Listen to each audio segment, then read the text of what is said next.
C'est de la musique à moi, c'est dodécacophonique. Je vais faire ça maintenant. Ça annonce une chanson. Un texte, quoi. C'est formidable, hein. Je suis d'un autre pays que le vôtre, de notre quartier, d'une autre solitude. Je m'invente aujourd'hui des chemins de travers, je ne suis plus de chez vous. J'attends des mutants, biologiquement, je m'arrange avec l'idée que je me fais de la biologie. Je pisse, j'éjacule, je pleure. Il est de toute première instance que nous façonnons nos idées comme s'il s'agissait d'objets manufacturés. Je suis prêt à vous procurer les moules, mais la solitude, elle vient avec moi. Et Baudelaire, on t'invite en voyage, tu ne retourneras pas. Devine pourquoi. Mon enfant, ma sœur, songe à la douceur d'aller là-bas, vivre ensemble, aimer à loisir, aimer et mourir au pays qui te ressemble.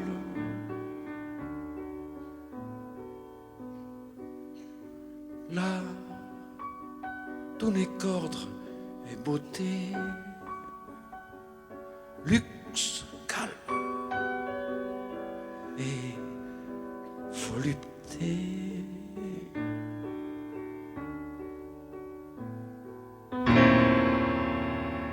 Les moules sont d'une texture nouvelle, je vous avertis, ils ont été coulés demain matin. Si vous n'avez pas toujours le sentiment relatif de votre durée, il est inutile de vous transmettre, il est inutile de regarder devant vous, car devant c'est derrière, la nuit, c'est le jour. Et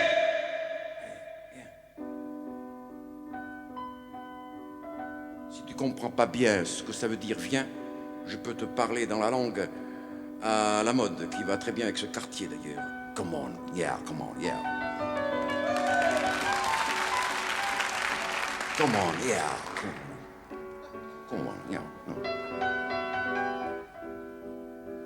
Là, tout n'est qu'ordre et beauté, luxe, calme.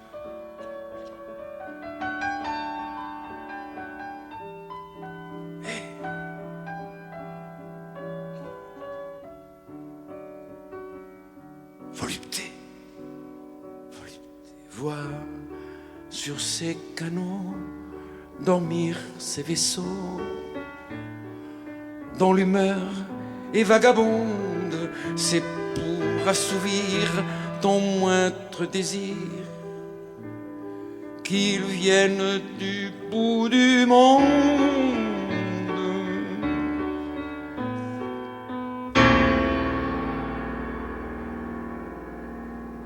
Il est de toute première instance que les laveries automatiques au coin des rues sont aussi imperturbables que les feux d'arrêt ou de voie libre. Les flics du détercif vous indiqueront la case où il vous sera loisible de laver ce que vous croyez être votre conscience et qui n'est qu'une dépendance de l'ordinateur neurophile qui vous sert de cerveau. Et pourtant,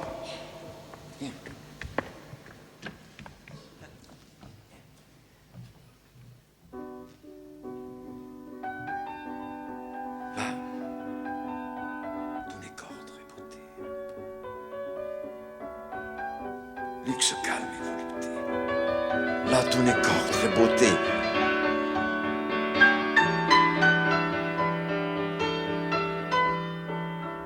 Et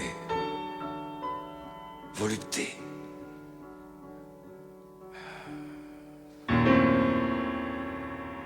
Le désespoir est une forme supérieure de la critique. Pour le moment, nous l'appellerons bonheur, les mots que vous employez n'étant plus les mots, mais une sorte de conduit à travers lequel les analphabètes se font bonne conscience. Et... Allez, viens.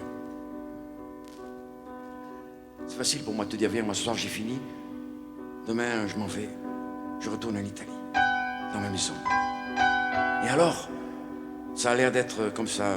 Alors on vient, on dit aux gens, allez, viens, puis moi, on s'en fout, hein. Mais là, il y a peut-être un moyen, c'est pas sûr, mais je t'apprendrai. Il y a peut-être un moyen pour que tu viennes avec moi dans un pays fantastique, absolument méconnu. Il est connu actuellement par moi, comme ça. Je le dis pas, je le dis qu'aux gens qui viennent m'écouter chanter. Et alors, ce soir, quand tu partiras, quand tu rentreras chez toi, quand on aura fini avec toutes tes manies, s'il a des manies, essaye de les supprimer. Mais enfin, des fois, les manies, c'est très long à supprimer. On met un peu son temps, quoi. Quand on aurait fini avec ta dernière cigarette, avec ton chat, si t'as un chat, quoi. Avec ta femme, si t'as une femme, avec sa chatte, si elle a une chatte.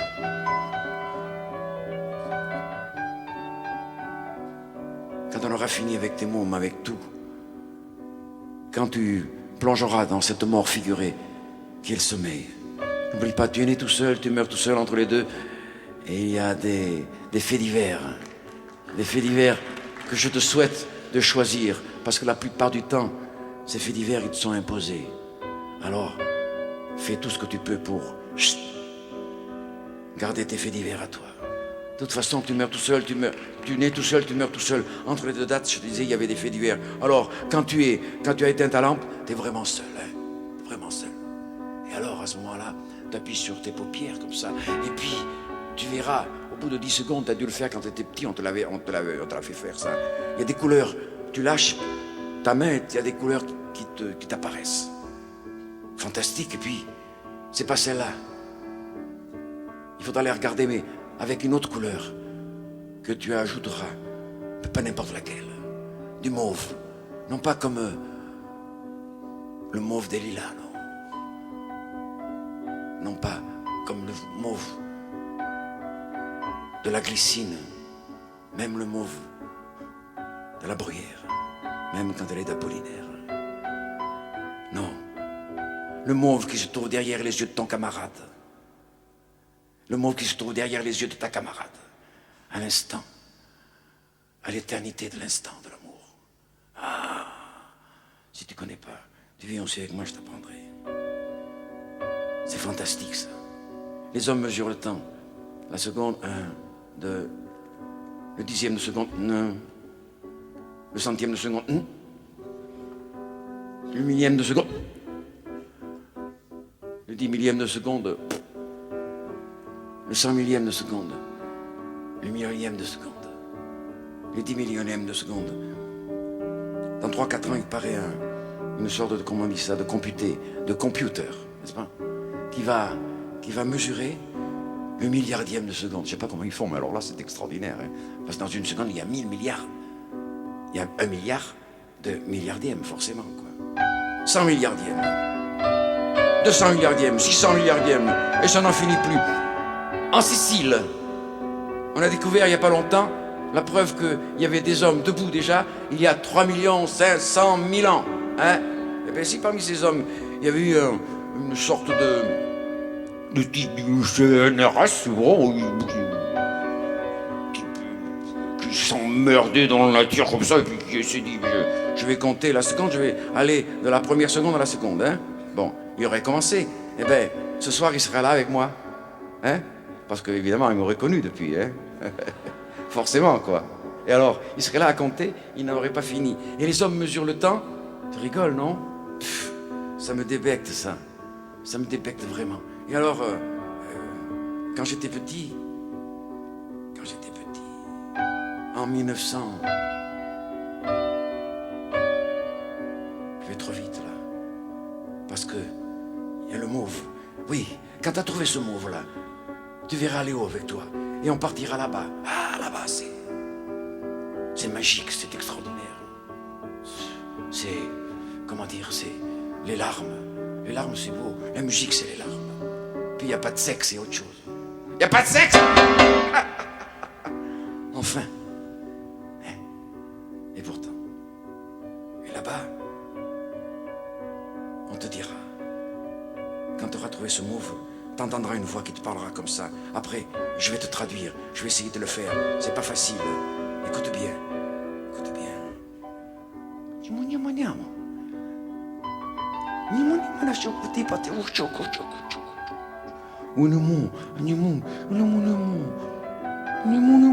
Léo.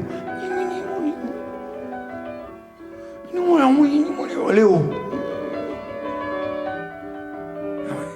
Je vais essayer de traduire. Ils ont eu beaucoup de mal à apprendre à dire mon nom, mais ils ont insisté. Alors, je leur ai appris, mais ça a mis, oh là là, je sais pas, ça a dû mettre quelque chose comme 1 million d'années, hein, que je leur apprenne à dire ça, parce que leur langue à eux, hein, c'est fantastique, hein. Moi, j'essaie de. Moi, ils me l'ont appris parce que ils m'ont dit, Léo, t'es doué, alors t'apprends la langue, et tout de suite, je l'ai su. Alors, tout de suite, j'ai fait ça.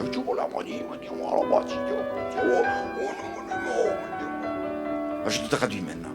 Là-bas, quand tu viendras avec Léo, tu trouveras un crépuscule, tout déshabillé, et vous l'habillerez avec le mauve de derrière les yeux de ton camarade, le mauve de derrière les yeux de ta camarade. Oui. Et puis, tu trouveras le crépuscule habillé comme ça, qui vous prendra par le bras et par les épaules. Et puis en bas, il y aura le soleil, qui sera un peu comme ça, un peu jaloux comme ça. Le soleil qui vous dira, ah, vous savez, mes chers amis, demain matin, je me lève à l'ouest. Parce que l'ouest, hein, c'est comme l'est. Et où irai-je? Je vous le donne en 1000, en 10 000, en 100 000, si vous voulez. Je m'éteindrai, je m'éclairerai à vous. Ce jour-là, le soleil, il est devenu beaucoup moins con. Et alors voilà. Et puis là-bas, on trouvera le cheval de mon enfance. Mon grand-père était cocher de fiacre à Nice, dans les Alpes-Maritimes. C'est mon père qui me l'a dit parce que, évidemment, il était mort très jeune, mon grand-père. Et alors moi, j'ai toujours regardé les chevaux avec affection. Quand je vois un cheval dans la rue, je pense aussi à Nietzsche, à Turin, qui avait vu un cocher, c'était pas mon grand-père celui-là, hein, qui battait son cheval de fiacre. Et Nietzsche, il est allé se pendre au cou du cheval pour l'embrasser. C'est fantastique ça. Si vous ne le savez pas, je vous l'apprends. C'est terrible ça. Et il est devenu fou. Il n'y a que les fous qui empêchent qu'on batte les chevaux, alors c'est terrible. Et alors, ce cheval, je lui parlais quand je le rencontrais à Monaco. C'était un cheval qui n'était pas bête du tout. Il m'avait compris tout de suite. Je le regardais quand je passais, il y avait un cheval de parc. Quand je passais, je le regardais. Il me dit, alors Léo, alors ça va? Je lui dis, je peux venir avec toi? T'es pas con, non? Moi je suis bien comme ça, hein. Voilà. Moi je suis bien comme ça, puis hein, fais gaffe Léo, hein. Les hommes, c'est pas du tout cuit, hein. Je le sais moi. Alors j'ai toujours aimé les chevaux. Eh oui. Alors en 1925, quand j'avais 9 ans, oui, parce que j'en vois la couleur maintenant, je dis ménage, parce que faut bien qu'on me trouve un défaut. Alors on a trouvé ça. Alors moi je le dis. Je suis né le 24 août 1916 à 4 heures de l'après-midi. Ma maman avait été accouchée par une sage-femme qui s'appelait Madame Rigoni. Et quand j'avais 4 ans, ma mère m'a dit, tu vois, ça c'est Madame Rigoni. C'est elle qui est venue prendre le chou. Oui. J'ai pas dit à ma mère, même à cette époque-là, qu'elle me faisait rigoler, parce que moi, je sais que c'était pas le chou. Je voyais dans la rue, je savais tout. Hein. Alors, j'ai rien dit par respect pour elle. Hein. Et alors, elle me dit comme ça. Alors, je dis comme ça, moi, que je suis né le 24 août 1916. Ça fait que maintenant, si vous faites le calcul, je l'ai fait l'autre jour, j'ai 67 ans, 7 mois et des poussières. Hein. Ça fait que Oui, c'est ça, mais il faut le dire, parce que comme ça, on m'emmerdera plus, non? Ah là là là! Et là! Et...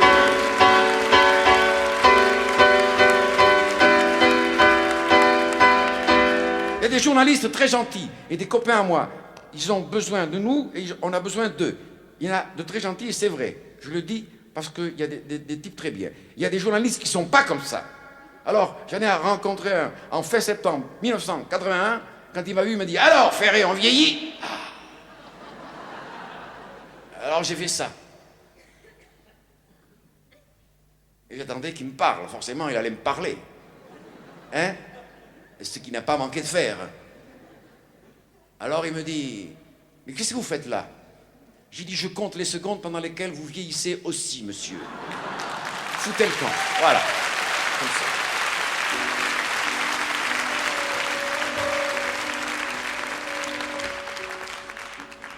propos de journaliste, je vous raconte une histoire parce qu'elle est extraordinaire et que les gens ne la connaissent pas. Rému, l'acteur de cinéma que vous connaissez, qui est mort en 1946, il avait toujours, c'était un petit peu pas mal comme ça, il avait toujours, je dis, un sourire mi-figue, mi-raisin, mi-Champs-Élysées, mi-Aubervilliers, comme ça.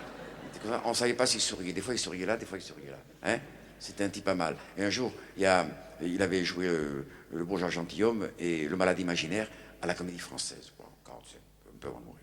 Et il y a un journaliste d'un journal qui... Attendez voir. Je me souviens jamais de ce journal quand je parle ça, mais après, ça me revient. Ce journal, il s'appelait... Il y avait 2 mots dedans, parce qu'ils étaient en train de changer de nom, parce qu'ils n'avaient plus le droit de s'appeler comme avant, etc. Il s'appelait... il y avait le mot soir, de toute façon, dedans. Hein. En deuxième partie, il y avait le mot soir.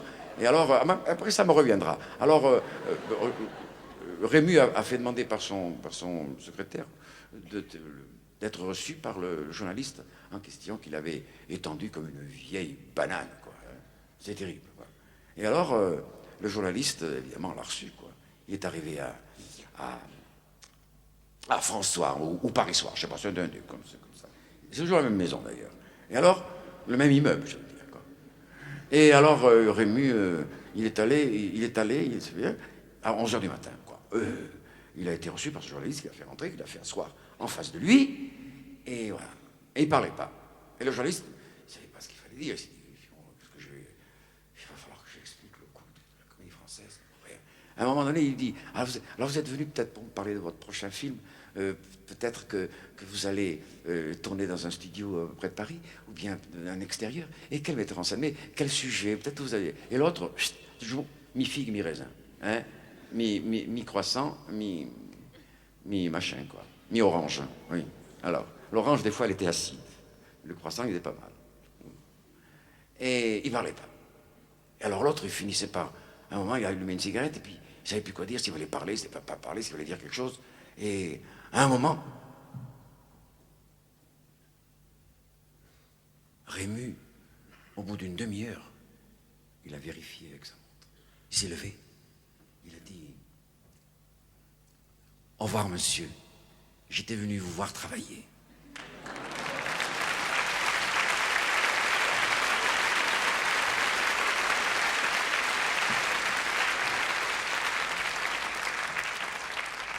Et ma maman m'a amené à la gare de Monte-Carlo, donc en 1925, c'est pour ça que je vous ai parlé de 1925, c'est pour ça que je vous ai dit l'histoire de mon âge, que j'avais 9 ans, comme ça c'est beaucoup plus vite fait. Hein. Et alors elle m'a amené à la gare de Monte-Carlo, et elle m'a dit, oui, j'ai oublié de vous dire que quand j'étais petit, à l'âge de 4 ans déjà, ma mère me l'a dit quand j'avais 8-10 ans, elle me dit, tu sais, tu regardais toujours les femmes. Je dis, ben je regarde tout, quoi. Elle me dit, non, là tu regardais les femmes comme ça, avec des yeux qui n'étaient pas les yeux d'un enfant. Moi, j'ai toujours regardé les femmes. Toujours. Encore, hein. Bon. Et ce qui m'intéressait, ce que ma mère m'a dit, elle m'a dit, tu sais, tu regardais aussi les religieuses. Ah, j'ai dit, oui, maman. Et elle m'a dit, pourquoi? Et parce que, tu comprends, cette espèce de houppelande qui traînait par terre, comme ça. Et alors, j'avais, tu sais, maman, j'avais envie d'aller voir un peu comme ça. Hein. Elle m'a regardé avec les gros yeux. Et je dois dire que, aujourd'hui encore, mais enfin, c'est difficile. Hein. Difficile. Et oui. Et alors? Et alors? Et alors? Je pense à la religieuse, mais ça, j'oublie tout, alors. Quand on est arrivé à la gare, ma mère dit, voilà, monsieur. Non!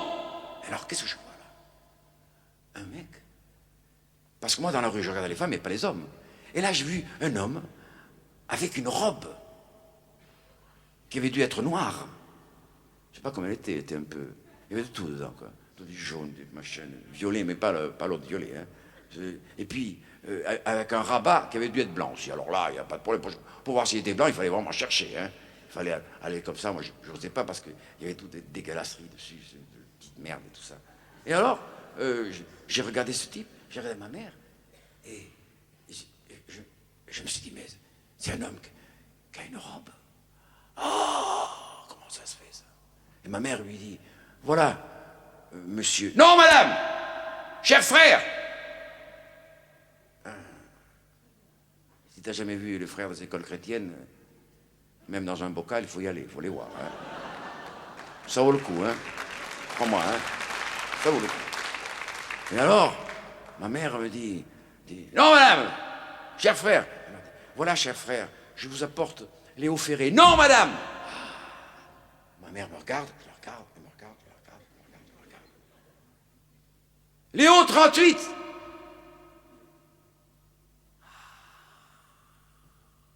J'ai compris. J'ai mis un peu de temps à comprendre. Pendant 8 ans, je me suis appelé 38. Au début, ça faisait drôle. Et après, je me suis fait parce que il y avait les autres. Il y en a un qui s'appelait 17, l'autre qui s'appelait 22. Il y en a un qui s'appelait 177. Et puis, il y en a un qui est... Pourtant, il était con, hein, qui avait poussé la prescience jusqu'à s'appeler 68. Ah!